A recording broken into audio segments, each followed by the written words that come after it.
Hello, ഞാൻ സിദ്ദീഖ് പെരിന്തൽമണ്ണ. അപ്പോൾ എല്ലാവർക്കും യൂട്യൂബ് ചാനലിലേക്ക് സ്വാഗതം.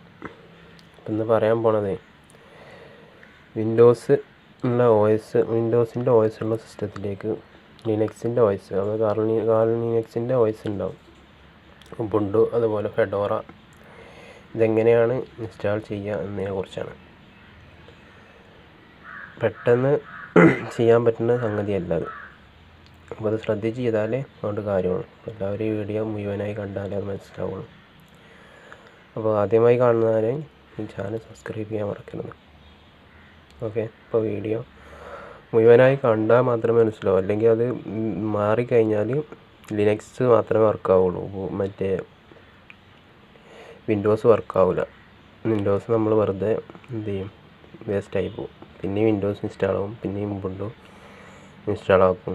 അപ്പോൾ ഉബുണ്ടു മാത്രമേ വർക്കാവുള്ളൂ, വിൻഡോസ് വർക്കാവില്ല. അപ്പോൾ അത് ശ്രദ്ധിച്ച് ചെയ്താൽ മാത്രമേ മനസ്സിലാവുള്ളൂ. അപ്പോൾ ഇതിലാണ് നമ്മൾ ചെയ്യാൻ പോണത്. ഫസ്റ്റ് നമ്മൾ സിസ്റ്റം ഓൺ ചെയ്തു. ഇതിലിപ്പോൾ ഉള്ളത് വിൻഡോസ് 10 ആണ്.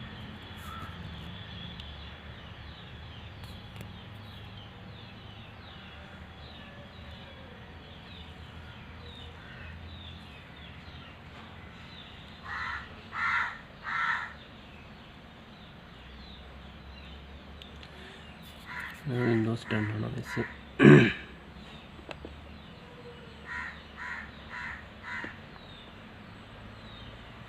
വിൻഡോസ് 10 OS ആണ്, മനസ്സിലായത്. അപ്പോൾ ഇനി ഫസ്റ്റ് എന്ത് ചെയ്യണം എന്ന് പറഞ്ഞാൽ, കേരള ഗവൺമെൻറ് സൈറ്റായ കൈറ്റ്സിൽ നിന്ന് ഉബുണ്ടു ഡൗൺലോഡ് ചെയ്യണം. ഞാൻ ഓൾറെഡി ഉബുണ്ടു ഡൗൺലോഡ് ചെയ്തിരിക്കണം. നിങ്ങൾ ഗൂഗിളിൽ സെർച്ച് ചെയ്താൽ കിട്ടുന്നതാണ്. ഡൗൺലോഡ് ചെയ്തതിന് ശേഷം അത് പെൻഡ്രൈവിലേക്കോ അല്ലെങ്കിൽ CD-യിലേക്കോ ആക്കണം. CD-യിലേക്ക് ISO ഫയലാണ് കിട്ടുക. അപ്പോൾ ISO ഫയൽ CD-ക്ക് വേണമെങ്കിൽ നിങ്ങൾ നെറോ വെച്ചിട്ട് റൈറ്റ് ചെയ്യാം. പെൻഡ്രൈവിലേക്കാണെങ്കിൽ ബൂട്ടബിൾ പെൻഡ്രൈവ് ആക്കണം. ആദ്യം ബൂട്ടബിൾ പെൻഡ്രൈവ് ആക്കിയതിന് ശേഷം മാത്രമേ ഇതിലേക്ക് അത് ലോഡ് ചെയ്യാൻ കഴിയുള്ളൂ. അപ്പോൾ ഞാൻ ഓൾറെഡി ചെയ്ത് വെച്ചിട്ടുണ്ട്. ബൂട്ടബിൾ പെൻഡ്രൈവ് ആക്കണമെന്ന് സിമ്പിളായിട്ടുള്ള മെത്തേഡ് പിന്നെ പറഞ്ഞുതരാം. അപ്പോൾ പെൻഡ്രൈവ് ഞാൻ ഇവിടെ കണക്ട് ചെയ്തു. പിന്നെ CD ആണെങ്കിൽ CD ഇതിലേക്ക് ഇൻസേർട്ട് ചെയ്യണം. അതിന് ശേഷം സിസ്റ്റം ഓഫ് ചെയ്യുക, റീസ്റ്റാർട്ട് ചെയ്യുക.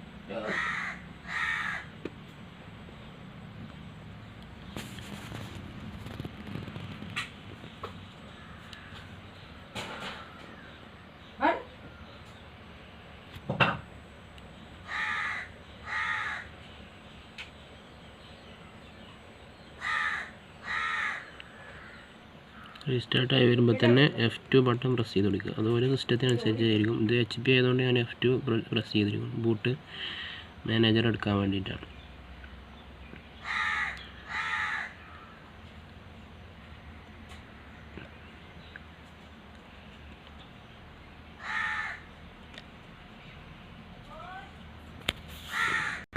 ബൂട്ട് മാനേജർ എടുത്തിട്ട് ലോഡ് ചെയ്തപ്പോൾ പെൻഡ്രൈവ് വന്നിട്ടുണ്ട്. ഉബുണ്ടു ഉണ്ടിനെ നിലവിൽ ഞാൻ 3 വോയിസ് ഇട്ടിട്ടുണ്ട്. ഞാനിപ്പോൾ ഇതിൻ്റെ സർവീസ് ചെയ്യുന്ന ആളായതുകൊണ്ട് 3 വോയിസ് ഇട്ടിട്ടുണ്ട്. വിൻഡോസ് 10, വിൻഡോസ് 7 അപ്പോൾ ബൂട്ടബിളാണ്. അപ്പോൾ നമുക്കിവിടെ ഇത് ഉബുണ്ടു ആണ് ഇൻസ്റ്റാൾ ചെയ്യുന്നത്. അപ്പോൾ അതുകൊണ്ട് ഉബുണ്ടു നമ്മളിവിടെ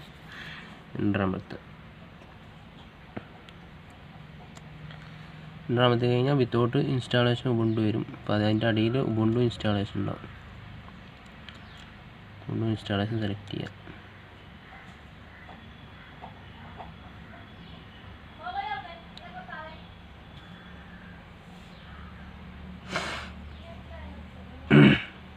ഉബുണ്ടു ലോഡായി വരുന്നുണ്ട്.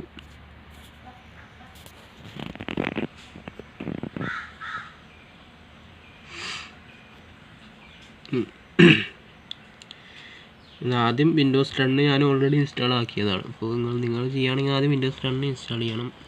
പിന്നെ അതിനുശേഷം ഉബുണ്ടു ഇൻസ്റ്റാൾ ചെയ്യേണ്ടത്. അത് ശ്രദ്ധിക്കേണ്ട കാര്യം ഞാൻ അവസാനം പറഞ്ഞുതരാം.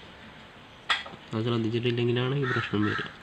ഉബുണ്ടു മാത്രമേ ലോഡ് വരുള്ളൂ, വിൻഡോസ് 10 വരില്ല.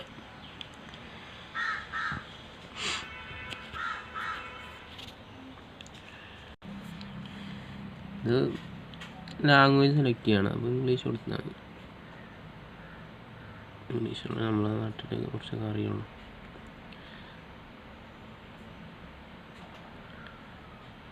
അതിനുശേഷം പിന്നെ കീബോർഡ് ലാംഗ്വേജാണ്. കീബോർഡ് ലാംഗ്വേജ് ഇംഗ്ലീഷ് തന്നെ അല്ല. അപ്പോൾ നമ്മൾ അറബി മറ്റ് ഭാഷ ആക്കിയിട്ട് കാര്യമില്ലല്ലോ. ഇംഗ്ലീഷ് കണ്ടിന്യൂ കൊടുക്കുക. പിന്നെ നെറ്റ് കണക്ട് ചെയ്യണമെന്ന് ചോദിക്കണം. നെറ്റ് നമ്മൾ കണക്ട് ചെയ്യേണ്ട ആവശ്യമില്ല. നെറ്റ് കണക്ട് ചെയ്ത് കഴിഞ്ഞാൽ നമ്മളെ നെറ്റ് ഡാറ്റയും പോകും, പിന്നെ അപ്ഡേഷനൊക്കെ വരും. അതിൻ്റെ ആവശ്യമില്ല. അപ്പോൾ കണ്ടിന്യൂ കൊടുക്കും. പിന്നെ നോർമൽ ഇൻസ്റ്റാളേഷൻ, മിനിമം ഇൻസ്റ്റാളേഷൻ കൊടുക്കണം. അപ്പോൾ അതിൽ ഇൻസ്റ്റാളേഷൻ തേർഡ് പാർട്ടി ടിക്ക് കൊടുക്കുക. പിന്നെ എന്നിട്ട് നോർമൽ ഇൻസ്റ്റാളേഷൻ കൊടുക്കുക. കണ്ടിന്യൂ.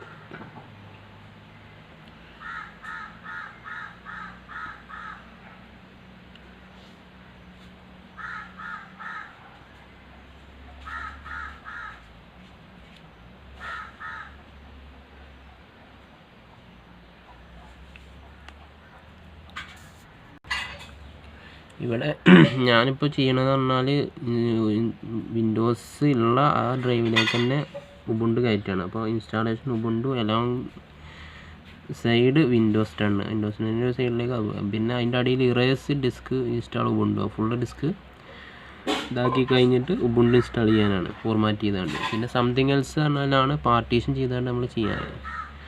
അപ്പം ഞാൻ ചെയ്യണമെന്ന് പറഞ്ഞാൽ ഡയറക്റ്റ് ചെയ്യാണ്. അങ്ങനെ ചെയ്യണം സിമ്പിൾ. മറ്റേത് ചെയ്യുമ്പോൾ ഡ്രൈവൊക്കെ സെലക്ട് ചെയ്തിട്ട് വേണം ചെയ്യാൻ. അങ്ങനെ ചെയ്യാൻ ചെയ്യുക, പക്ഷെ അത് ശ്രദ്ധിച്ച് ചെയ്യണം, അല്ലെങ്കിൽ പിന്നെ നമ്മളെ ഡാറ്റ ഒരുപാട് പോകാൻ സാധ്യതയുണ്ട്. ഇതാകുമ്പോൾ വിൻഡോസില്ല അതിലേക്ക് തന്നെ പോയിട്ടുണ്ടാവും. എന്നിട്ട് കണ്ടിന്യൂ കൊടുക്കുക. അപ്പോൾ അതിൽ ഹാർഡ് ഡിസ്ക് ഉള്ളത് ഫയൽ കാണിക്കണം. ഉബുണ്ടുവിൻ്റെ ഫയൽ 89 GB ആണ്. അതിൽ ഇൻസ്റ്റാളിന് കൊടുത്താൽ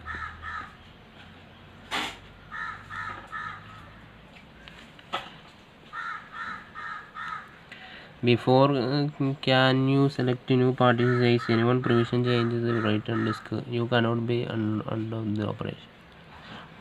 അത് പാർട്ടീഷൻ ചെയ്യണോ ചോദിക്കണം, അതിൻ്റെ ആവശ്യമൊന്നുമില്ല. കണ്ടിന്യൂ കൊടുത്താൽ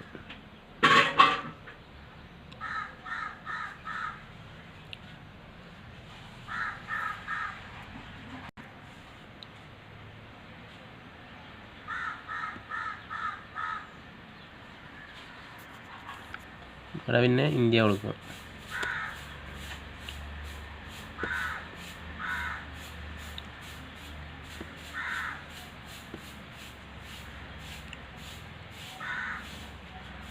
ഉബുണ്ടുവിന് ആകെ 89 GB വേണം. അതാണ് ഉബുണ്ടുവിൻ്റെ സൈസ്. എല്ലാവരും പറയും 40 GB, അതൊന്നും പോരാ. 89 GB എന്തായാലും ഉബുണ്ടുവിന് വേണം. ഇത് ലോഡായിക്കൊണ്ടിരിക്കുന്നുണ്ട്. പിന്നെ ഇങ്ങനെ വരുന്നിടത്ത് ഇങ്ങനെ വന്നാൽ യുവർ നെയിം അറിയണം. അപ്പോൾ നമ്മൾ വെറുതെ യൂസർ എന്ന് കൊടുക്കാം. പിന്നെ പാസ്വേഡിനടുത്ത് വെറുതെ ഞാൻ ഇവിടെ അഡ്മിൻ 1 2 3 കൊടുക്കാം. നിങ്ങളിഷ്ടം പോലെ കൊടുക്കാം.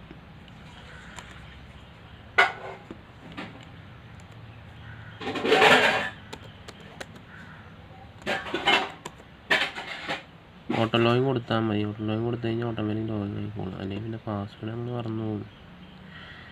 പാസ്വേഡ് കൊടുക്കണ എഴുതി വെച്ചാലും മതി. കണ്ടിന്യൂ കൊടുക്കും.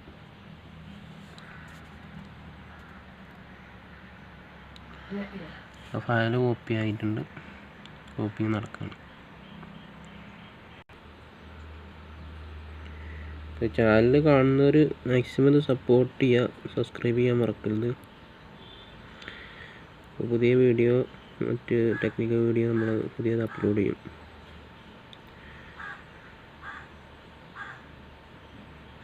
പിന്നെ ഈ ഗാൾലിനക്സ് ഉണ്ടല്ലോ, ഈ കൈറ്റ്സിൻ്റെ സൈറ്റിൽ നിന്ന് ഉബുണ്ടു ഡൗൺലോഡ് ചെയ്യണേ, അത് 3 GB അടുത്തുണ്ട്. 3 GB മുകളിലുണ്ട്. അപ്പോൾ നിങ്ങൾക്ക് ഡൗൺലോഡ് ചെയ്തെടുക്കാം. കുറച്ച് അങ്ങനെ ഡൗൺലോഡ് ചെയ്തെടുക്കാൻ കഴിയുന്നതാണ്. ലിങ്ക് എക്സ്പയർ ആയി പോകണമെന്നില്ല. ഞാൻ 3-4 ദിവസം കൊണ്ട് ഡൗൺലോഡ് ചെയ്തെടുത്താണ്. അങ്ങനെ സമയമെടുത്ത് ഡൗൺലോഡ് ചെയ്യാം. സാധാരണ പോലെ മറ്റ് സൈറ്റുകൾ പോലെ വിൻഡോസിൻ്റെ OS ഒക്കെ പറഞ്ഞു കഴിഞ്ഞാൽ അത് ഡൗൺലോഡ് ചെയ്താൽ 24 hours അതിൻ്റെ IP അഡ്രസ്സിൻ്റെ കാലാവധി. അത് കഴിഞ്ഞാൽ അതിൻ്റെ ഉള്ളിൽ ഡൗൺലോഡ് ചെയ്തിട്ടില്ലെങ്കിൽ ആ ഫയൽ കറപ്റ്റഡായി പോകും. ഉബുണ്ടുവിന് അങ്ങനെ പ്രശ്നമൊന്നുമില്ല. അത് കൈസിൻ്റെ വെബ്സൈറ്റിൻ്റെ ഗുണമാണ്. അവർ സെർവറിന് ടൈം ലിമിറ്റ് കൊടുത്തിട്ടില്ല. ടൈം ലിമിറ്റ് കൊടുക്കുമ്പോഴാണ് അത് ഫയൽ കറപ്റ്റഡായി പോകുന്നത്. ഇത്ര സമയത്തിൻ്റെ ഡൗൺലോഡ് ചെയ്തിട്ടില്ല. നിങ്ങൾക്ക് സിമ്പിളായിട്ട് ഡൗൺലോഡ് ചെയ്തെടുക്കാം. എന്നിട്ട് അത് CD-യിലേക്കോ പെൻഡ്രൈവിലേക്കോ ആക്കണമെങ്കിൽ ബൂട്ടബിൾ ആക്കണം. ബൂട്ടബിൾ ആക്കുമ്പോൾ തന്നെ സിമ്പിൾ മെത്തേഡും ഉണ്ട്, അല്ലാതെ വേറെ റെഫ്യൂസ് അതൊന്നും അതിൻ്റെ ആവശ്യമൊന്നുമില്ല. സിമ്പിൾ മെത്തേഡ് ചെയ്യുക നല്ലത്. അപ്പോൾ ആ ഫയൽ നമുക്ക് പിന്നീട് യൂസ് ചെയ്യാൻ കഴിയും. മറ്റു ഇതിൽ ബൂട്ടബിൾ ആക്കി കഴിഞ്ഞാൽ പിന്നെ ആ ഫയലൊന്നിനും പറ്റില്ല, കിട്ടത്തില്ല. അപ്പോൾ അത് ഞാൻ പിന്നീട് ചെയ്തുതരാം. ഇത് നിങ്ങൾ മാക്സിമം ഷെയർ ചെയ്യുക, സബ്സ്ക്രൈബ് ചെയ്യുക. വിൻഡോസ് 10 എങ്ങനെ ഇൻസ്റ്റാൾ ചെയ്യാമെന്ന് പിന്നീട് നമ്മളൊരു വീഡിയോ ചെയ്യുന്നതായിരിക്കും. നമ്മൾ പെരിന്തൽമണ്ണ ഭാഗത്താണ് നമ്മൾ താമസിക്കുന്ന ഓഫീസൊക്കെ ഉള്ളത്, നമ്മളെ ഷോപ്പ്. അപ്പോൾ പെരിന്തൽമണ്ണ ഭാഗത്ത് പരിസര പ്രദേശങ്ങളിൽ മഞ്ചേരി, അരീക്കോട് അങ്ങനെയുള്ള പ്രദേശങ്ങളിൽ ആർക്കെങ്കിലും വോയിസ് ചെയ്ത് തരണമെന്നുണ്ടെങ്കിൽ നമ്മളെ കോൺടാക്റ്റ് ചെയ്യാം. നമ്മളെ മെസ്സേജ് അയച്ചാൽ കമൻറ്റ് ബോക്സിൽ അടിച്ചാൽ മതി. അപ്പോൾ നമ്മൾ വന്ന് ചെയ്തു തരും. അത് നിങ്ങൾക്കും ചെയ്യാൻ കഴിയുന്നേ ഉള്ളൂ. പിന്നെ വിൻഡോസൊക്കെ ആകുമ്പോൾ കുറച്ച് റിസ്ക് ഉണ്ട് മാത്രം. 2 വയസ്സിനുള്ളിൽ ചെയ്യാനാണ് റിസ്ക്. മറ്റേ സിംഗിളാകുമ്പോൾ കുഴപ്പമില്ല. പിന്നെ ഡാറ്റ എടുത്ത് ചെയ്യണമെന്നുണ്ടെങ്കിൽ നമ്മൾ വരേണ്ടി വരും, ഡാറ്റ എടുത്ത് മാറ്റണമെങ്കിലൊക്കെ. വോയിസ് ചെയ്യുമ്പോൾ മാക്സിമം ഡാറ്റകൾ അതൊന്ന് ഒഴിവാക്കി വെക്കുന്നത് നല്ലത്. അല്ലെങ്കിൽ അത് ഫോർമാറ്റ് ചെയ്ത് കഴിഞ്ഞാൽ ബാക്കപ്പ് എടുക്കാൻ നല്ല എമൗണ്ട് ഇറങ്ങും. അതുകൊണ്ട് മാക്സിമം ആ ഹാർഡ് ഡിസ്കിലെ മുഴുവൻ ഡാറ്റയും ഒഴിവാക്കിയിട്ട് ചെയ്യാണ് നല്ലത്. കംപ്ലീറ്റ് ആകാനായിട്ടുണ്ട്. കുറച്ച് നേരത്തെ സമയമുണ്ട് ഇൻസ്റ്റാളായി വരാൻ. അപ്പം മുഴുവനായിട്ട് വീഡിയോ പിടിച്ചു കൊണ്ടിട്ട് കാര്യമൊന്നുമില്ല. ഇൻസ്റ്റാളേഷൻ കംപ്ലീറ്റ് ആയി. System installing.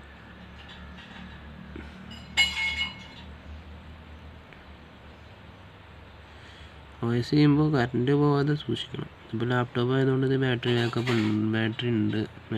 ഉണ്ട്. പിന്നെ നമ്മൾ ഡെസ്ക്ടോപ്പ് ആണെങ്കിൽ UPS. പിന്നെ കറണ്ട് ഒന്നുമില്ലെങ്കിൽ പിന്നെ ഭാഗ്യം പോലെ ഇരിക്കും. കറണ്ട് പോയി കഴിഞ്ഞാൽ രണ്ടാമതൊരു പണിയായിരിക്കും.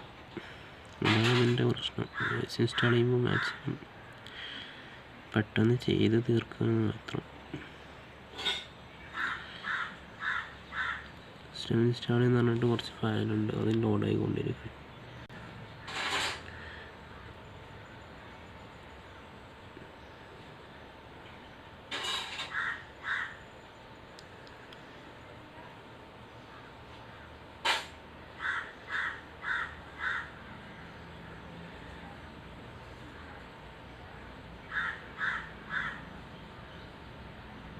പിന്നെ കുറച്ച് പെട്ടെന്ന് പോകുന്നുണ്ട്.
അപ്പോൾ ഇൻസ്റ്റാളേഷൻ കംപ്ലീറ്റ് ആയിട്ടുണ്ട്. റീസ്റ്റാർട്ട് ചോദിക്കും. അപ്പോൾ നമ്മൾ റീസ്റ്റാർട്ട് കൊടുക്കുമ്പോൾ തന്നെ നമ്മൾ പെൻഡ്രൈവ് ആണെങ്കിൽ CD ആണെങ്കിലും റീസ്റ്റാർട്ടായി കുറച്ച് ഓഫായ അപ്പോൾ ഊരണം. ഇപ്പോഴല്ല, കുറച്ച് കഴിഞ്ഞാൽ പോരരുത്. റിമൂവ് ചെയ്യണം. ഇങ്ങനെ വരിക. അപ്പോൾ ഇതിൽ ഉബുണ്ടു ഉണ്ട്, വിൻഡോസ് 10. അപ്പോൾ നമ്മൾ ആദ്യം വിൻഡോസ് 10 ലോഡാവുന്നത് നോക്കാം. അതാണ് പ്രശ്നം വരുന്നത്.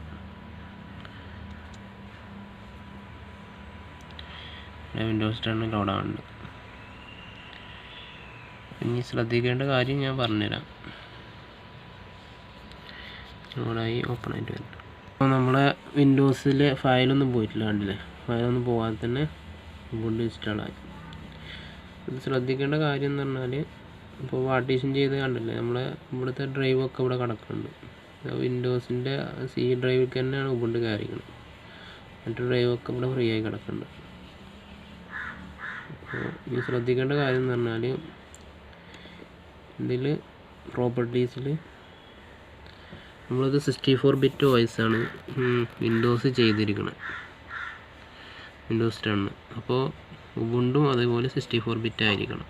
ഞാനിപ്പോൾ ഇനി ഉബുണ്ടു കാണിച്ചു തരാം. ഇതിൽ ഉബുണ്ടു കണ്ടില്ല, IT സ്കൂള് 64 ബിറ്റാണ്. ഇത് രണ്ട് 64 ബിറ്റ് ആണെങ്കിൽ മാത്രമേ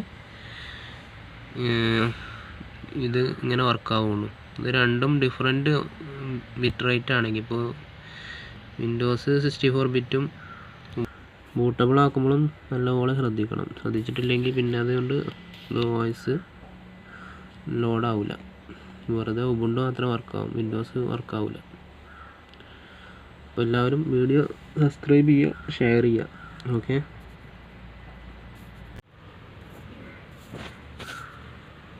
മനസ്സിലായില്ല? അതുപോലെ ചെയ്താൽ മാത്രമേ അതുകൊണ്ട് കാര്യമുള്ളൂ. അപ്പോൾ വീഡിയോ ഇഷ്ടപ്പെട്ടെങ്കിൽ സബ്സ്ക്രൈബ് ചെയ്യുക, ലൈക്ക് ചെയ്യുക. ഓക്കെ, പുതിയ വീഡിയോയുമായിട്ട് പിന്നെ വരാം.